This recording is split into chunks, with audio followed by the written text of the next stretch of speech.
Hello, I'm Cressida Cowell. I'm the writer and illustrator of the How to Train Your Dragon books.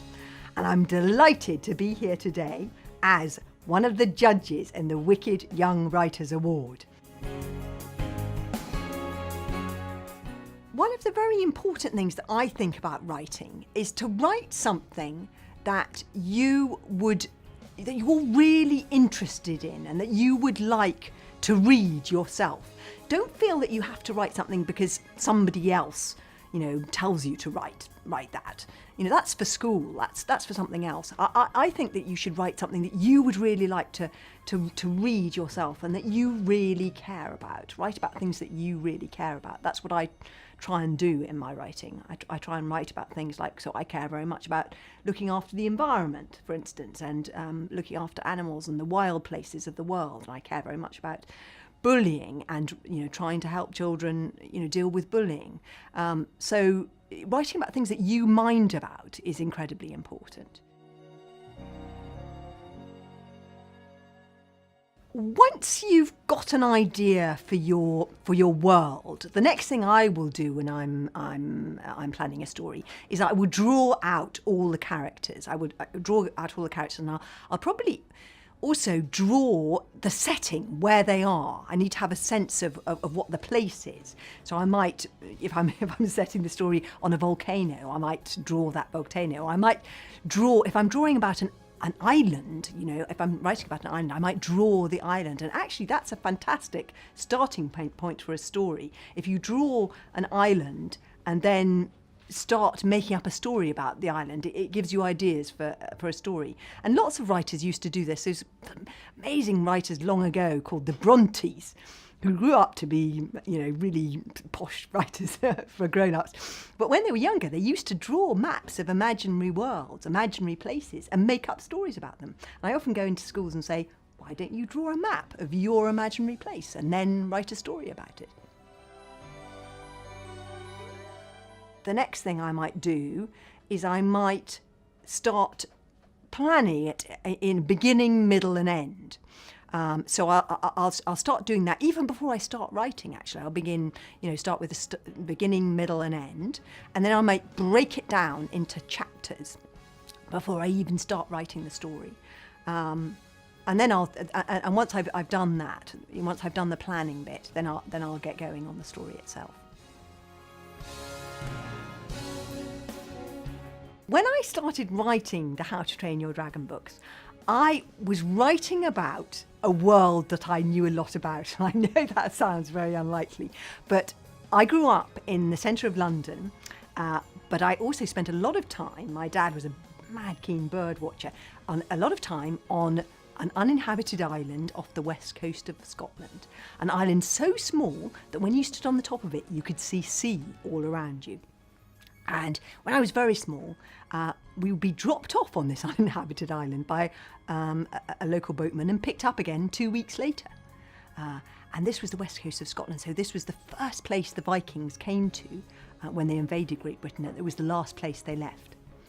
So I would spend all this time on this island playing in all these little uninhabited houses where real Vikings would have lived once upon a time. And then as I got older, my dad had a house built on the island, and so we stayed the whole summer there. So I started getting interested in Vikings when I was very, very little. And then I read lots of books about Vikings, and here's the interesting thing about Vikings. They believed that dragons really existed. They thought they were real creatures. So I thought, what if dragons really did exist? And a lot of stories start like that. What if dragons really did exist? And so I tried to create a world in which you believe that dragons really do exist. The next thing you do when you're trying to create an imaginary world is you do lots of research, which sounds such a boring word, but research makes stories come alive because it makes you feel that they might be true. So I'll do lots of research into dragons, into real creatures that exist to make you think that dragons are real. So for instance, I'll do lots of research into fish or something, and I'll find that there's a fish that's see-through. And so I think that's an excellent idea. I'll make a dragon be see-through. Or I'll do research on Vikings and suddenly discover, oh my goodness, Vikings skied. They skied. And that will give me a whole, they really did ski in true life. That will give me a whole idea for a storyline. So those are some of the ways that you can make stories come alive.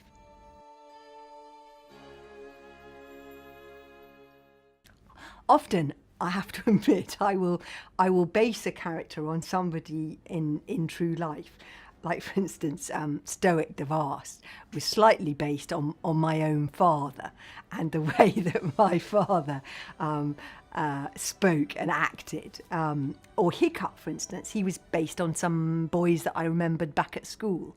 The central character is very important because you need to really care about that character.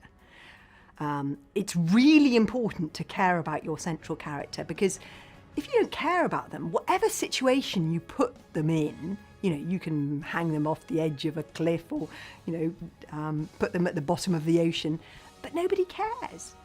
So however exciting your story is, unless you care about the central character, nothing is going to matter. But I think it's all about noticing the way that people are. Another thing that I think is very important is to try and move the reader. So it doesn't matter how you're moving them. Either you're trying to really scare them. You could be trying to really scare them. So write things as frightening as you can be. Sometimes if I'm writing a scary character, I really try and scare myself.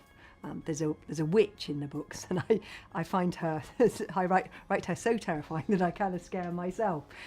So really try and scare your readers, or you might try and move them. You might try and make them cry, or you might try and make them laugh out loud.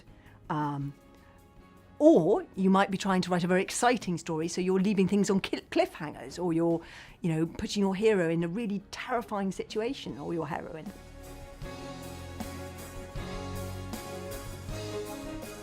I think a lot of writing is about noticing, and about putting detail into your story. So that it comes alive. I think the idea of coming alive in your reader's head. So, for instance, if I say that Gobber has a big red beard, you can't really see that beard in your head. But if I say Gobber has a beard like exploding fireworks, or he has a beard like a hedgehog struck by lightning, those images, that's quite a particular sort of image, and therefore that it comes alive in your reader's head when you put in that sort of detail. So it's all about putting detail into your writing so that it comes alive in your reader's head. And sometimes I think it's a bit like making a film in your head.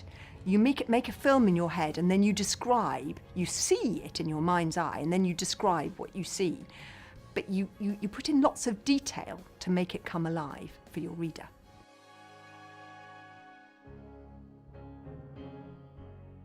I write and rewrite my books an awful lot. So I will probably have about 20 different versions of one book in my computer, because I'll just be trying to get it better every single time. I'll try and, maybe some of it won't be exciting enough, or I think I can rewrite a bit in order to make it funnier, or to make it more moving. So I'll do a lot of writing and rewriting of those books before I can get it, right.